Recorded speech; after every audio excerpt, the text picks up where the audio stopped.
Good afternoon, and thank you for joining us. I'm Soraya Field-Fiorio, Director of the Education Program here at Lapham's Quarterly. We're pleased to host this event in collaboration with the New York City Department of Cultural Affairs. As many of you are aware, our current issue focuses on the theme of education.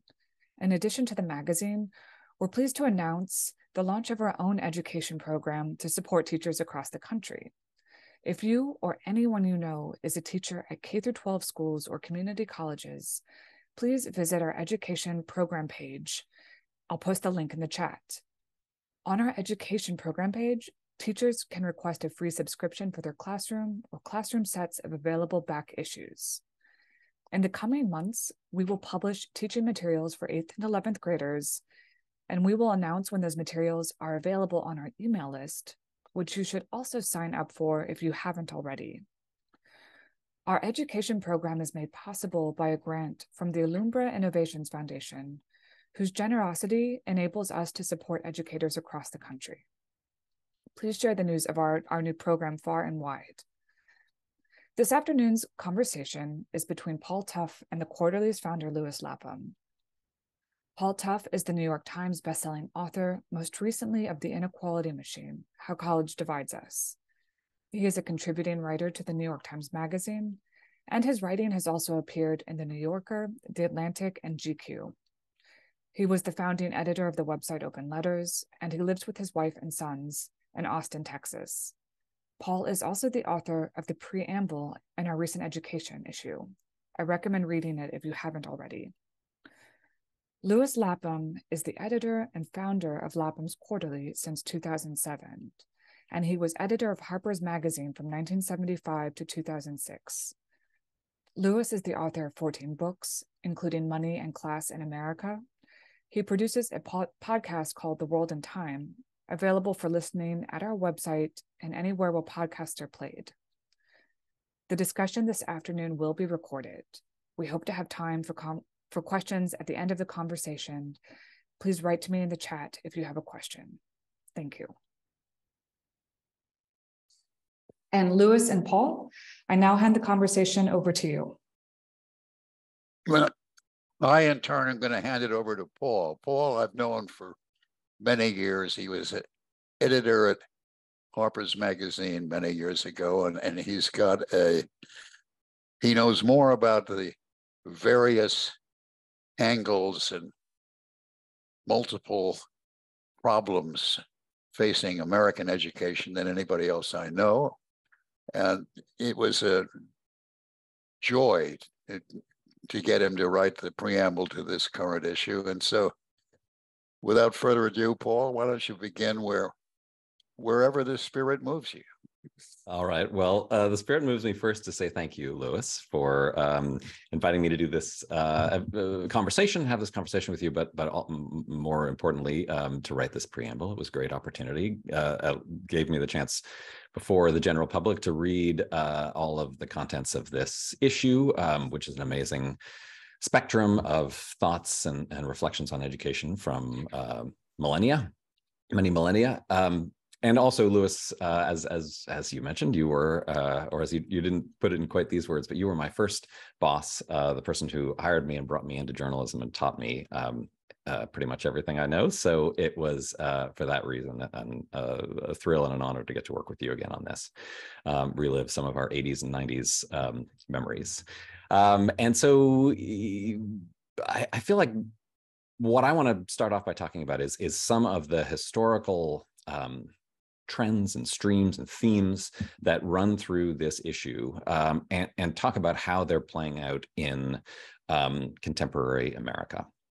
And I feel like, you know, as many issues of Lapham's Quarterly remind us, there are some ways that history is just a constantly repeating conversation. There are so many of the debates that we're having now about education that we were having 30 years ago and 100 years ago and 300 years ago.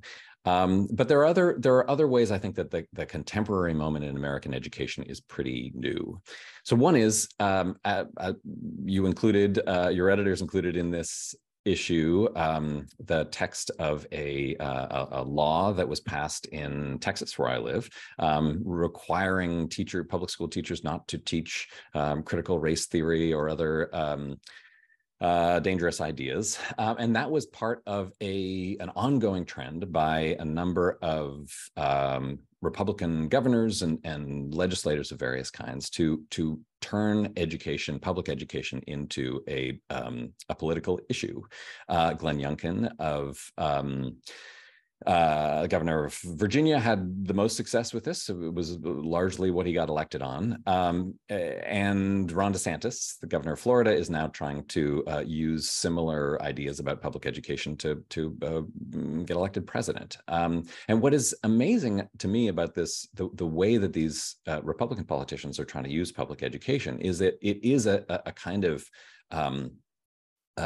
political jujitsu in a couple ways. I mean, one is just talking about public education, period. I mean, public education in most of the recent past has been a Democratic issue. It's the thing that the Democrats and progressives talk about and conservatives wish didn't exist. And I think these politicians have pretty skillfully found a way to turn education into a Republican issue. And that one of the ways that they've done this is to borrow some of the language of the left and to make the debate one about conformity. So in the issue, in the Lapham's Quarterly issue, there are lots of examples from people like Cesar Chavez and Audre Lorde about how public school for them was this place of conformity. It was where, especially, non-white, non-English speaking students were made to behave in certain ways, to learn certain dominant ideologies, and then to repeat them. And what I think a lot of conservative politicians have found a way to do is to argue that public school today has a new dominant ideology. Sorry for that ringing phone. It'll stop in a minute. Has a new dominant ideology. And that it's a progressive ideology, that it is, critical race theory and ideas about gender politics and sexual politics that are being forced down students' throats. However much this is true or false, it is, I think, a really popular and appealing idea in American politics. This idea that school is a place where students are taught to conform. What's new, I think, is that this is an idea that's being used on the right rather than on the left. Also, I mean, are we talking about higher education, or are we talking about primary and secondary education, or have they all kind of these days come under the same forms of political argument? I mean, I think for a lot of people, they have come under the same forms. I mean, certainly for Ron DeSantis, he wants to suggest this continuum where, kind of dominant left-wing thinking has infected Florida colleges as well as Florida public schools, and he's the only one standing bravely against it. I think in reality, there are really different issues going on right now in K-12 education and higher education in the United States. And so in my last book, The Inequality Machine, as Soraya said, is all about inequality in higher education. And what's striking about public education in the United States compared to, even 20 years ago, is how funding is mostly has mostly been fairly well equalized. There's still a lot that is unfair and unequal in American K-12 public education, but how much states spend on poor versus rich students, Black versus white students, is much more even than it was in the past. In higher education, that is absolutely not true. We have a real a very unequal higher education system where we have some institutions that are spending a ton of money and resources on their students and some that are spending very little. And who attends which institution is highly unequal. So the institutions where we're spending the most money on our students tend to be inhabited by lots of rich kids, lots of kids who grew up with lots of privilege, and then in higher education are continuing to get those privileges. And students who graduate from high school without many financial resources are tending to go to institutions where they are where they're underfunded, where the institutions aren't spending as much on them, and where public funding of those institutions has been cut a lot over the last, especially over the last 15 years. And that has really created this very new dynamic that I don't think we as a nation have quite caught up to. I think we're still used to the idea, that goes back to the GI Bill and the 60s and 70s, where a public higher education was a pretty cheap thing, where you could get a college degree for at a good public four-year institution for $500, $1,000 in tuition a year, something you could make working a minimum wage job in the summer. Obviously, that has changed completely, and that has changed a lot of our ideas about what is going on in higher education, who it's for, who it should be for, who should pay for it, that have changed, I think, without us really talking about them. Talk a little bit about your own experience. I mean, you've not only written about education, but you've also taught school. Where and when did you teach, and what did you learn from that experience? Well, I've never been a teacher, a professional teacher. I've sort of guest taught in classes here and there. Yeah. But what I've learned is it's just how hard it is. It's the thing that strikes me anytime I go into a classroom, whether I'm trying to teach or whether I'm watching teachers work.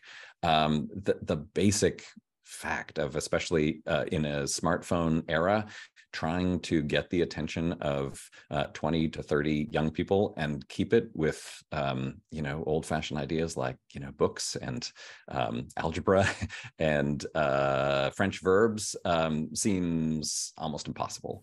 And it relates, a lot of what I wrote about before I was writing about college was ways that curriculum and pedagogy are changing as well. I think a lot of I don't think this is the dominant idea in K-12 education right now, but I think a lot of people have come to the conclusion that the way that we taught, 100 years ago, it doesn't work as a way to prepare young people for the contemporary world. It's again in this Lapham's Quarterly issue, there are these great.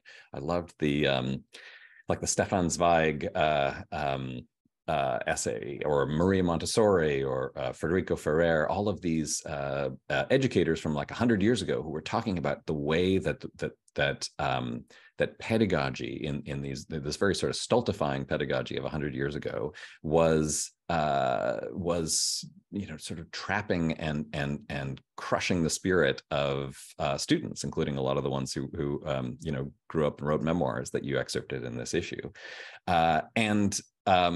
What's amazing about so much of K-12 education is how much those pedagogical techniques haven't really changed. There are some, great experiments going on, I think, right now in certain schools where teachers are trying more project-based work, more collaboration, more discussion, instead of just rote repetition. But that's still a pretty minority view in terms of how we teach. And I think it's a big part of why we're getting graduates from our public schools who are not fully prepared for the world out there. You talk about large trends in American education over the last 200, 300 years, from teaching religion, teaching moral character and spiritual worth, whether it's the Torah or the Bible or the Rig Veda, and then the shift to teaching secular knowledge, which comes with the Enlightenment, and then following that into the 20th century, John Dewey, who's believes in education as democracy as an associated form of living. And now for the last, I think you say 30, 40 years, education is a means of getting into the big money. It's to get ahead in the world and buy all the toys in the consumer paradise. Exactly. Yeah, I mean, in some ways, as I think this issue shows, this is just an ongoing debate, right? So yeah, this is, Horace Mann was talking about the question of whether public schools were designed for moral instruction. He was on the side of moral instruction, or to learn, secular skills. In some ways, it's a constant debate, and has been going on in this country for at least 100 years. In some ways, the one side is clearly won, right? Most students, most parents now feel enough economic anxiety that they see education as a way to get marketable skills, and I think partly that's just a reaction to the economy. It's that the skills that students were learning at even at Harvard and Princeton 120 years ago were not really about being able to function in the marketplace. You were learning social skills. You were learning just how to be an aristocrat, right? Which is why your studies didn't really matter even in those schools 100 or 120 years ago. Today, it really does. We have an economy where the sorts of skills that you learn in school matter a whole lot. There are lots of debates about how much what you're getting in education is, a credential or connection still, but certainly there are skills out there that matter a lot in the workplace. And so I think this is a debate that in some ways is over, at least for most students and most families. They want to get an education in order to get those skills.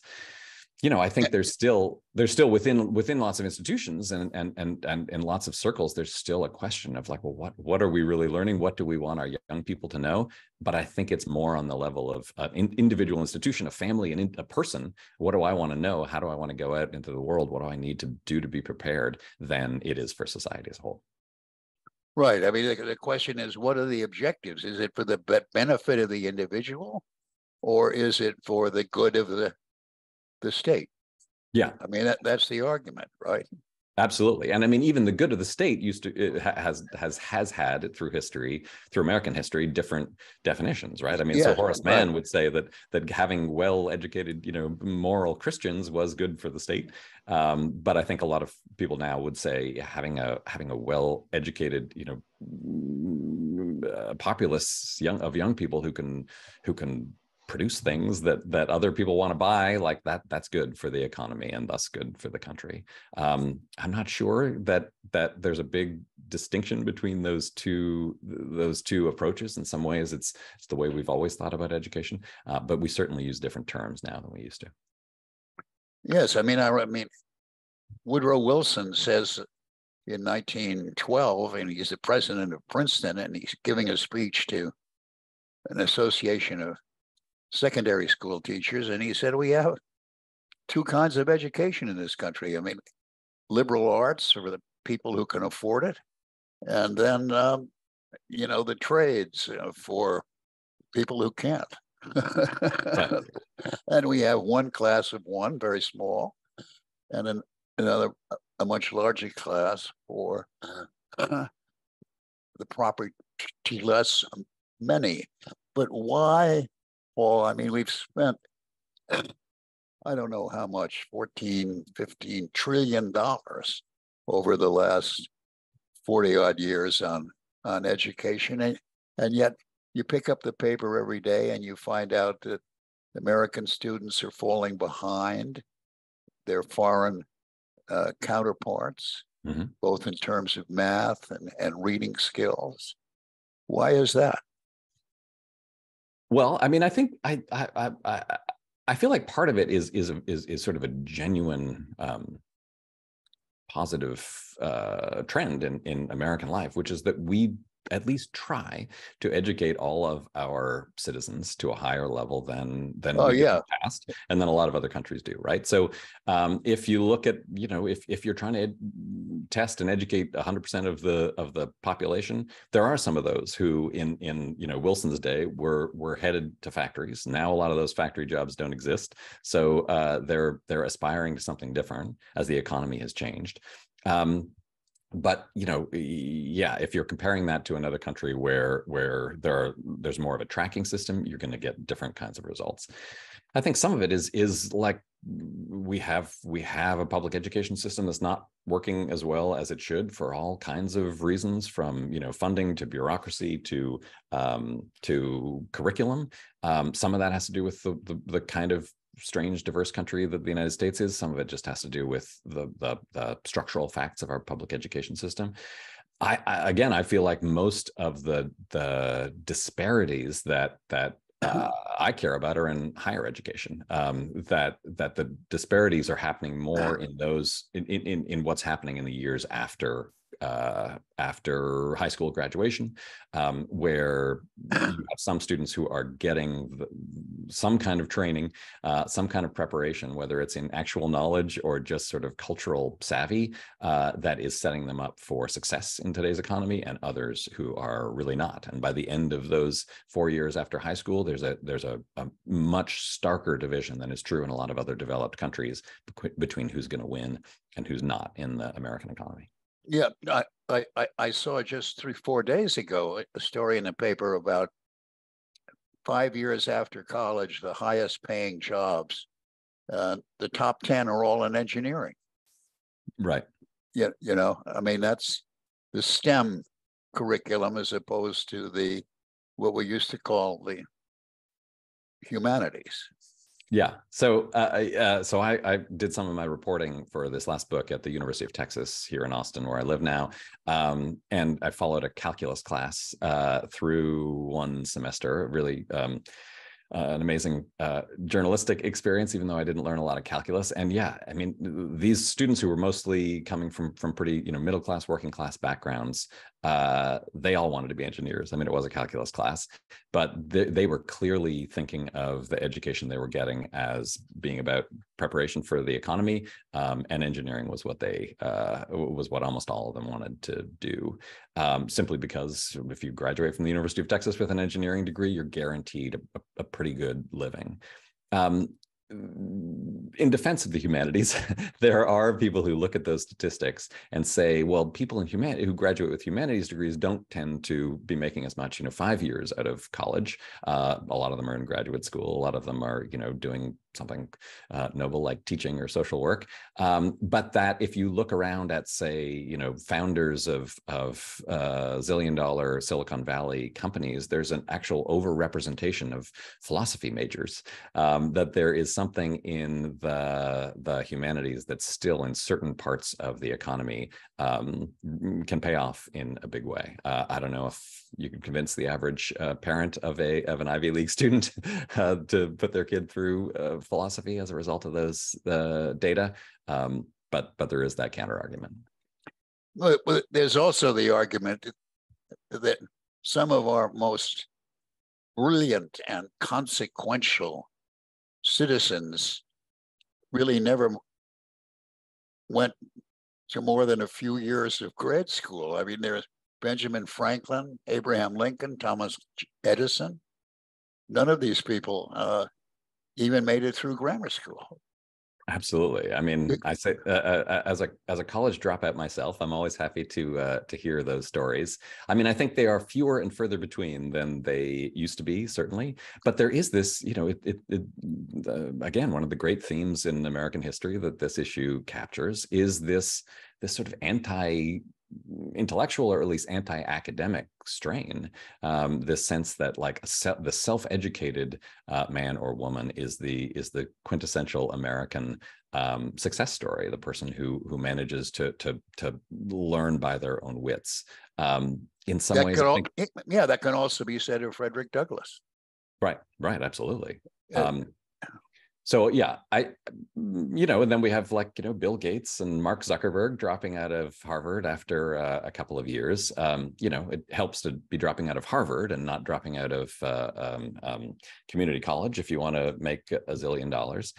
But yeah, I think those stories are appealing to us precisely because I think there's this real strain of skepticism in the United States about education, and certainly higher education. To circle back to the beginning of our conversation, I think that's what a lot of these politicians are capturing. When you take on education in the political sphere, there's a lot of Americans who are going to instinctively be on your side, because there's a part of us that just doesn't like school. Yeah, that goes back to, Tom Sawyer, Peppermint Patty. There's lots of American, both American real historical figures and literary heroes who rejected education in one way or another. The issue for the people listening to this conversation who have not seen the issue, I should say that there are, in addition to Paul's fine introduction preamble, there are 84 odd texts from writers on education across the whole span of the last 3,000 years. And among some of them are T.H. White, Marcus Aurelius, Aristotle, Fidel Castro, Rudolf Steiner, Shakespeare, W.E.B. Du Bois, Abraham Lincoln. But you say in your introduction that the text that spoke most eloquently to you but was by a woman named Agnes Callard. Perhaps you can tell us something about her essay, who she is, when she wrote it, and why you felt in harmony with what she was doing. Yeah, so I like your list of contributors. It's a typical Lapham's Quarterly contributors collection, but an impressive one as always. So yeah, that essay by Agnes Callard, it came out quite recently. I think it's one of the newest things in that issue. It was from 2021, and she is a professor. I'm going to forget what university she's at. I can look it up, but just keep going. Yeah, so she writes about how the reason I was so drawn to that essay is that she writes about the issues that I've written about most recently, which is equity in higher education, and she takes a somewhat different tack from me, which is she says that there's a lot about higher education, especially elite higher education, that is unequal. There's a lot of ways that what we're doing is perpetuating class hierarchies. But that is not what we should pay attention to. What we should pay attention to is just the beauty of what's happening in the classroom, the beauty of people sitting in a room reading Aristotle together. I have mixed feelings about that argument. I mean, because I think there's a lot that when I sat in a similar classroom with a Princeton student who had come from a really low income background and was trying to figure out the sort of social structures of Princeton as much as the academic structures, what was clear to me was that in every classroom at an elite institution, there are these political and social dynamics playing out where you can't ignore entirely, or certainly you can't ignore it if you come into one of these institutions from a low income or working class background. But at the same time, I feel like there's a lot in her argument that I was drawn to, that I loved. It's this sort of idealistic idea that we are all equal when we're sitting there looking at a text like Aristotle, because we all have equivalent minds, even if we don't have equivalent bank accounts. That's a beautiful idea, and it is really higher education at its best. The question for me is how much you can divorce those two things and how much they're entirely entangled. For the record, she is the associate professor of philosophy at the University of Chicago. Right. Great. Thank you. I have also had experience sitting in classes taught in prison.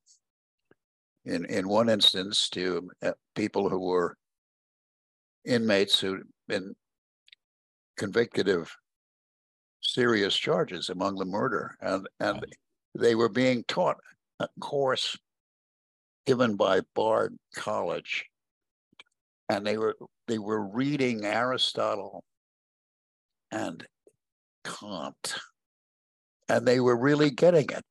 I mean, it was just wonderful to see. They were coming to it out of their own experience. Yeah. And then 3 or 4 years ago, this prison class, was put in debate against a class drawn from Harvard, Mm-hmm. and the prison class won. I bet. Not a fair fight.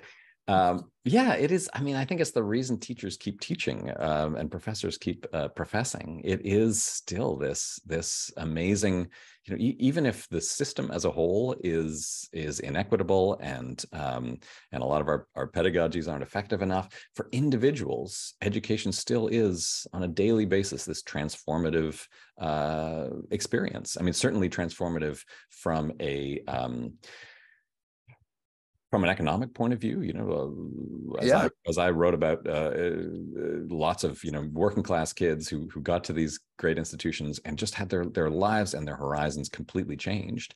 But I think even leaving economics aside, it is transformative for everybody. I mean, I've got two sons, two boys, 8 and 13, and I watch them every day as they have these miniature transformative experiences, encountering books, encountering ideas. That is education at its best, and it's one of the reasons I think we can't look away. We're always drawn to it because we know on a personal level, however well the system is working, it can be incredibly important. Well, on that optimistic, I mean, one of the wonderful things about your essay is, despite all of the difficulties and troubles, you come out with that optimistic, idealistic end, or certainly that's the feeling that comes from your essay. And maybe we can now, I think, Soraya, have time for questions. Yes, we've actually had several questions come in, and if anyone is interested, please send the questions to me via the chat. So here's one of the questions. As an administrator at a very privileged historical women's college, I'm interested in hearing about ways to insightfully invite students into cross-class discussions. I assume this means socioeconomic class. There are many protests on campus to pay workers more, but I don't know the level to which there is intergroup dialogue between those 18% receiving Pell Grants and the majority of more well-off students. Well, that's a question for Paul. Great. Paul, what's your answer to that? I mean, my answer is that it's hard, but it's possible. So I wrote in the Inequality Machine about this first generation movement that happened on certain highly selective campuses starting, I guess, like almost 10 years ago, 2014, 2015. I think that they were first called Class Confessions or Class Confidential. I can't remember, but it started at Stanford and went to a few other schools where very consciously groups of higher income and lower income students would get together and talk about exactly these issues. And as you can imagine, they were sometimes kind of tense and fraught, but they were really valuable conversations. That then sort of morphed, as things do in the United States, that morphed into an issue that was mostly entirely about first generation students talking to one another. In lots of ways, I think that was a really positive process, and it created this identity. First generation, for those who don't know, means in this context, students whose parents did not go to or graduate from college. It's sort of a useful marker for income and other kinds of class status. And there are lots of those institutions now where there are these affinity groups on campus that are identifying around family income or around first generation status. So I think there's something great about those students feeling more empowered to belong in those campuses. But I think, what I hear from that questioner, what I often feel when I'm talking to those students, is that creating a structure for dialogue across class at those institutions is a really great and important thing. A lot of times that has a racial component to it, but certainly not always. I've talked to lots of low-income white students at institutions like that who feel quite lost and mystified by the kind of cultural background that a lot of their fellow students have, students who come from more well-off backgrounds. So I think I would encourage you to look at some of that history of the first generation movement in various colleges. I wrote about it a little bit in the Inequality Machine, and I think trying to revive that original vision of these sort of cross-class discussions at highly selective institutions. It's a great idea. It's a tricky one for sure, but I think it would be great to revive it. Thanks. Here's another one for Paul. This one is from an educator in Arizona. In Arizona, although this could probably apply across America, public education has been vastly underfunded for the last decade. One response has been that educators, both conservative and progressive, have left the traditional public schools to found charter schools and pursue grant support. There's a great variety of these schools. Do you see any promise in this trend, or should teachers continue to battle the legislator? It's a very tough question. It's a lot. So in some of my earlier books, I wrote a lot about charter schools, and especially in New York. And I continue to have sort of mixed feelings about them, which is that on an individual basis, I've been to charter schools that are incredibly inspiring, that are really well run, that are very much devoted to a mission of leveling the playing field, and that are doing a great job of educating all kinds of students, but especially often low-income students. And so, for any individual teacher who is working at a charter school and wants to start a charter school, I think it can be a great opportunity. At the same time, I feel like the movement in general toward charter schools has done some real harm to public education in the United States and to our idea of public education in the United States. And I continue to think that the best way for us to run a public education system is to run the way it's always been run, to run a traditional, location-based system where neighbors are going to school, putting their kids in the same school, where you have the kind of diversity that exists in Arizona or here in Texas or anywhere else reflected in the neighborhood public schools. And I think that the success that some of these charter schools have had has created a situation. So right now in Texas, we have our Governor Abbott is pushing hard for vouchers, educational vouchers that would allow families to take public money and send their kids to private schools. I think that is a slightly different issue, a somewhat different issue than the charter school issue, but it's certainly related. And he points to the success of certain charter schools in making the case for educational vouchers.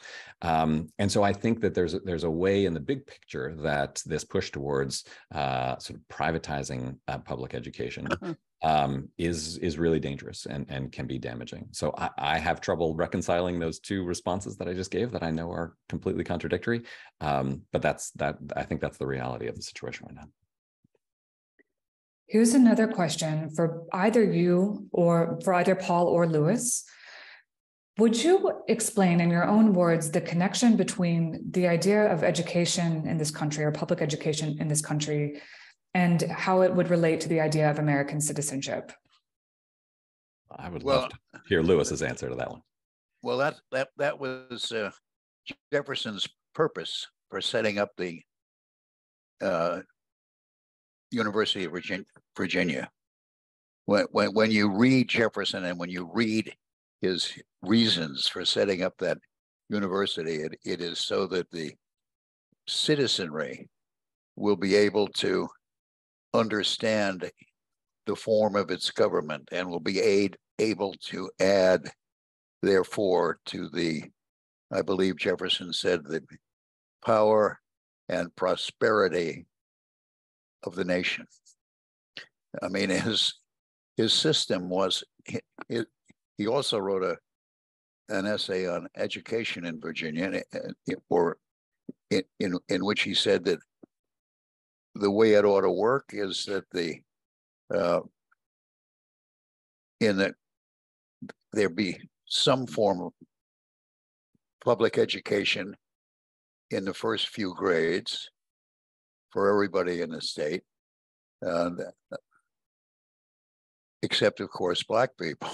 But then there'd be a examination, and at the end of the 8th grade, and the top 2 students in the primary class could go on to middle school. And then there was another test in middle school, and the top 2 students from those classes would be allowed to go on to college. So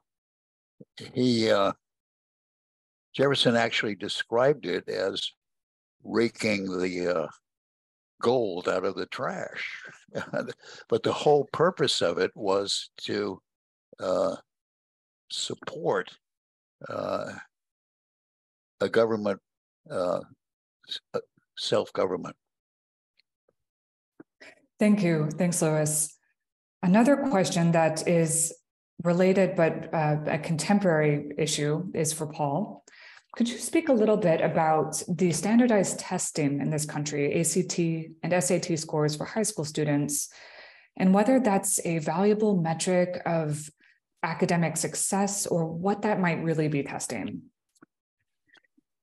So it's another complicated and fraught question, and one that I wrote a lot about in the Inequality Machine. Certainly these standardized tests have some value. They do tend to measure a certain type of academic preparation. I feel like their costs outweigh their benefits as a means of choosing students for higher education, simply because more so than any other metric, standardized test scores tend to very tightly correlate with family income. So rich kids do better on standardized tests than poor kids, and they always have. And the relationship between family income and test scores is really strong. And there are lots of reasons for that. I spent a lot of time at during my reporting at a very high-priced SAT tutoring center in Washington, D.C., watching this great tutor named Ned Johnson work. And after watching the way that he could effectively raise the scores of his all very high-income students, any sort of sense that I had that this was a fair system went out the window. And so getting rid of the SAT does not get rid of inequality in higher education. There are lots of other tools that we use to judge students that also reflect class differences and family income differences. There are 2 problems with those standardized tests. One is they do it more, so that there's more of a correlation, for instance, between SAT scores and family income than between high school GPA and family income. But also there is something about that specific number that you get from an SAT test or an ACT test that we just love, that there's some part of our brains that just thinks everyone should get a number, that's really the way to judge people. Even when we know better, even when we know that students come in lots of different flavors and abilities come in lots of different styles and forms, we still think that someone who gets a 700 is just plain smarter than someone who gets a 600 on the math SAT. And that sort of cognitive effect in us, I think, is something that we've got to counteract.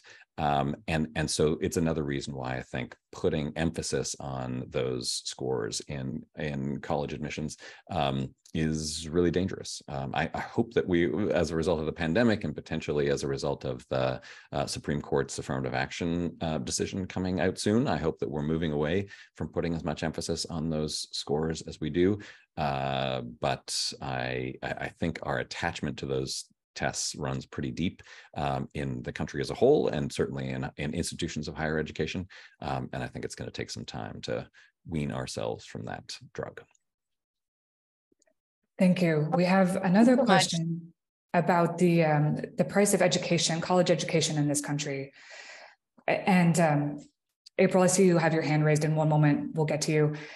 The price of college education in this country, why is it so expensive compared to other countries? And with the cost of with public institutions being underfunded, but private universities being unattainable for many, what does this say about our country, considering that the college degree is now the new high school diploma? Hey, I'm trying to save you all from these ringing phones. I'm sorry. Sorry about that. Again, that's a question, I think, for Paul. Great. I'd be happy to take it on. So yeah, I think that's the big question. I think that the certainly in higher education, the way that we have changed how we pay and who pays for higher education, especially public higher education in this country. That change over the last 30, 40, 50 years has really been disastrous for a lot of students, for higher education as an institution, and for the nation as a whole. So as I was saying, for many years, for more than a century, higher education in this country was public higher education was essentially free. Even private higher education was pretty cheap. And that only started to change in the 1980s. Even in the 1970s, getting a 4-year degree from UC Berkeley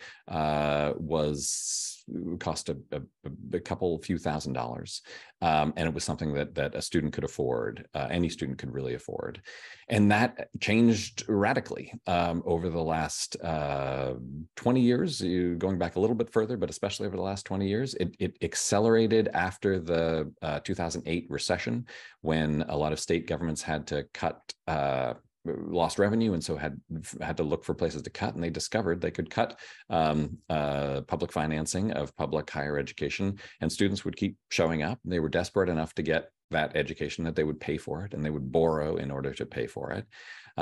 And in every state, this just shifted over, especially over the last 15 years, where not that long ago, most of the cost of public higher education was paid for by the state, and now it's mostly paid for by students, and mostly by students who are borrowing money. And I think we're only now really getting to understand how disastrous that's been, certainly for individual students. But I think for all of us, it's made the system just much more unfair. And if there's lots of places we can tinker with higher education to try to improve it, but that's the big one. And in my mind, much more so than debt forgiveness, we need to go back to a system where the public is mostly paying for public higher education, so that we don't have these huge debt burdens on students, on future students, that so many recent students have.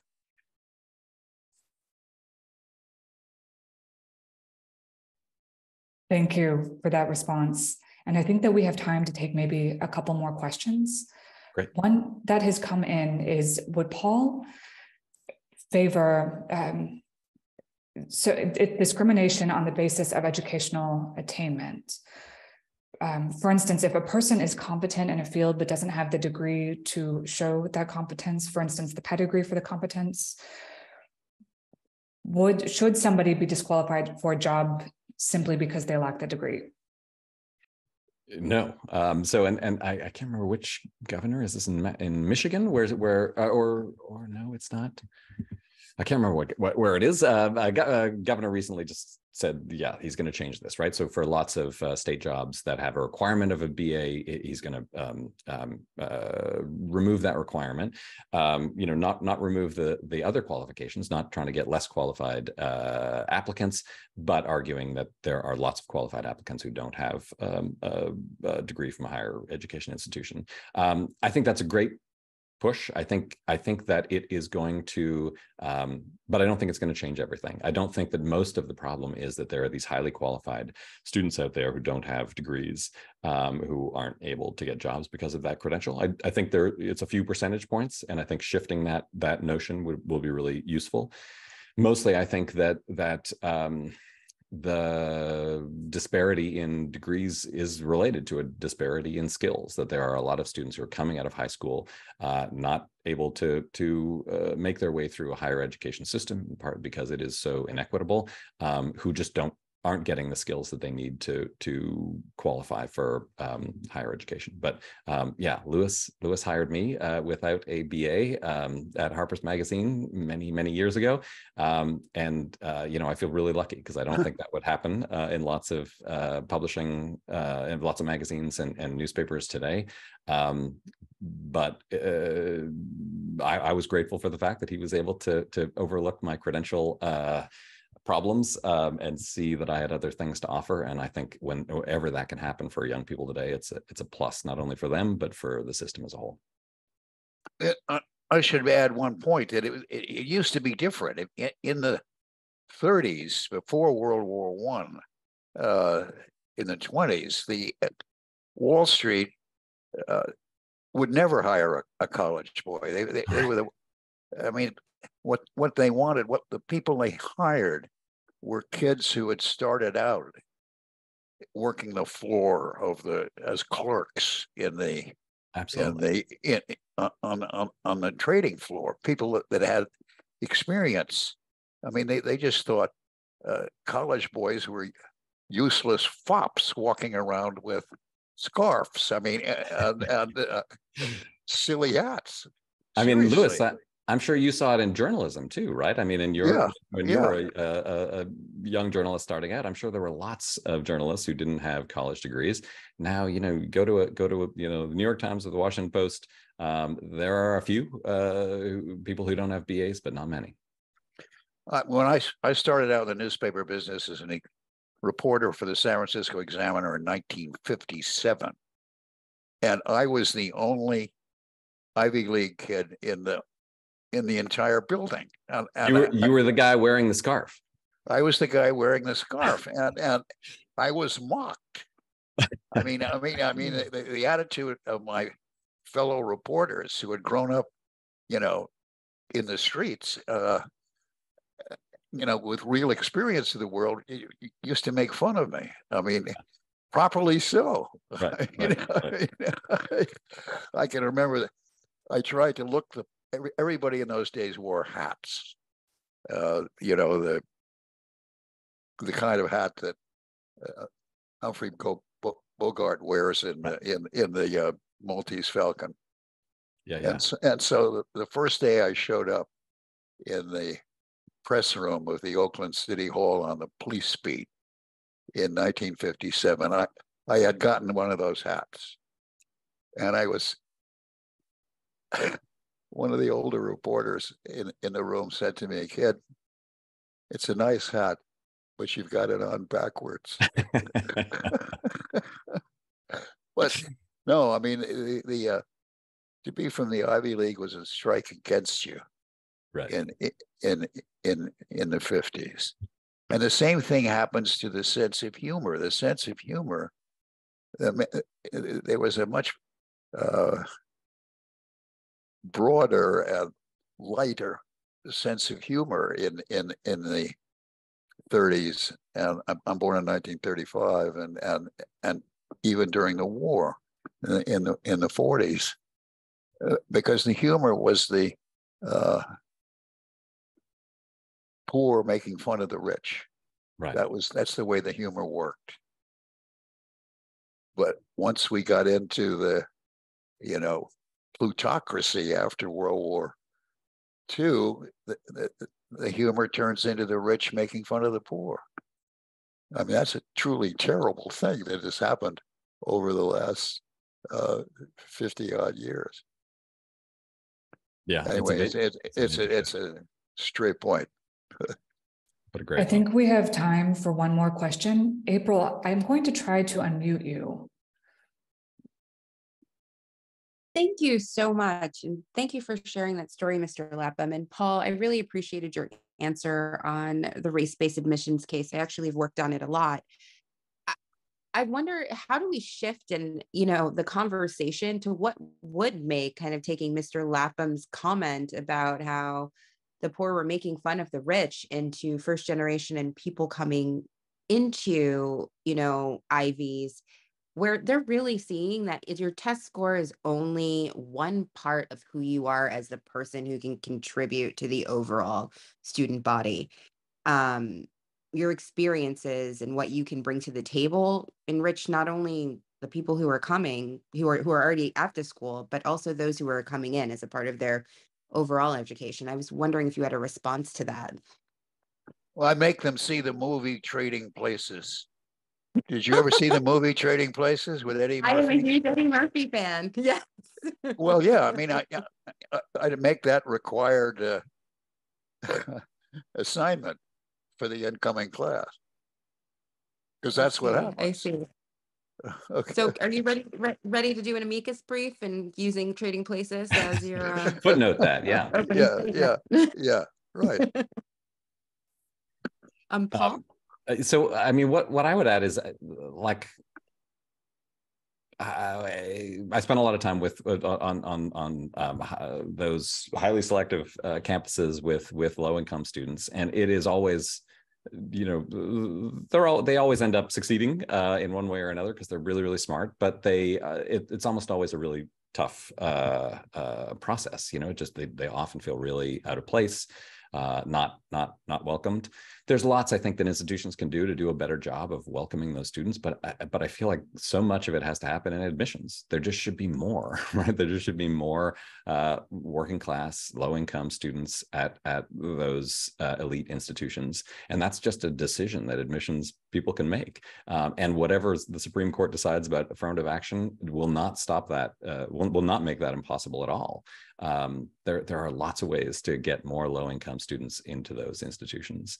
And if there were more folks from low income backgrounds at those institutions, they would feel better because there would be more of them and they wouldn't feel like they were such a small minority. So, in some ways, it's a really complicated question. And yes, watching Trading Places and having cross-class discussions is all going to help. But in a big way, I think it's just a decision that those institutions have to make about who they want to educate. Thank you. Thank you both. Thanks, April, for the question. Thank you both very much for your time. I know that we have some other questions that have come in, but I don't think we have time for them. Just want to say once again to everyone who attended that Paul Tough joins us today. He's the author of The Inequality Machine. A link to his website is in the chat. And also, if you are an educator or you know somebody who is, please visit our website, our education program, to request a free classroom subscription. Thank you all very much. Thank you. Thank you. Thank you, Soraya. Thank you, Lewis. And thanks to everyone. Paul, you're great. Thanks. Okay. You too, Lewis. Thanks so much.